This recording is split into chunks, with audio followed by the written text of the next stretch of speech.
Hey there guys, welcome back to another video. Today I'll be showing you how to use TikTok Grid feature to 2026. In 2026, the TikTok Grid feature is a inbuilt creation tool that allows you to combine up to 9 photos or videos in a single layout for your posts or stories.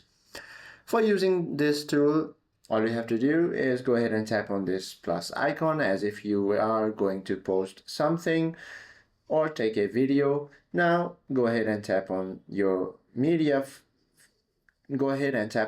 file or just take a video or a photo.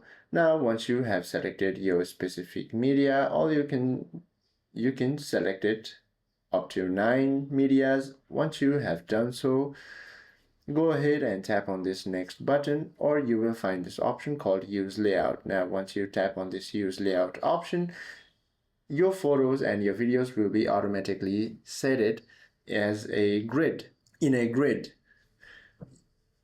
As you can see, it is processing, and that is how you do it. Now all your videos and your photos has been set as in a grid automatically. Now if you have any questions or queries, please do comment down below.